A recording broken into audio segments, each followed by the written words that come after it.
natin. Yan, yung ating ito loob ng tren ng araw. Luman tren. Na ngayon naka-XCD. Okay. Ilipat na niya sa kabilang kanan. Yan. Ilang pa ba ito? Ito, economy. Kasi, ganyan pa yung, pa yung electric pan nila nung araw. Yan, kikita nyo. Ito yung lumang tren. Ginawang pang exhibit. Dito lalagay ng bagahe. Yan. Ito ang lalagyan ng bagahe. Balik tayo.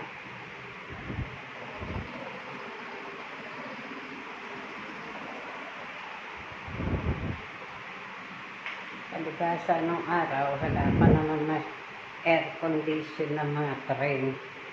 Kaya yan, electric fan. At yung electric fan nung araw pa yun. Hindi kita nyo. Talagang na-preserve pa. O yan, nanunutong pa siya.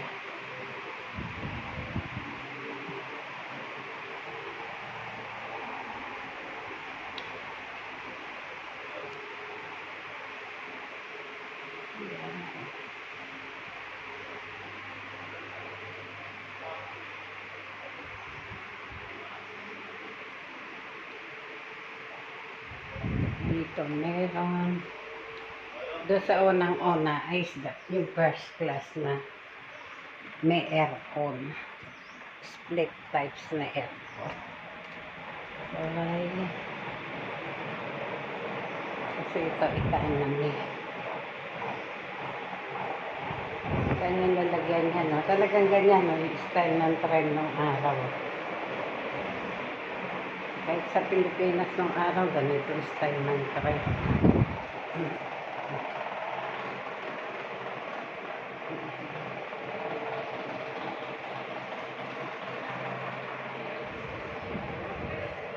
Tapos yung ano, itong aircon na first class. Ayan. Ganito pa yung first class ng araw. Bye! Tapos ganito pa rin pagpapanika ng tren hagdan. Ayan o. Bye!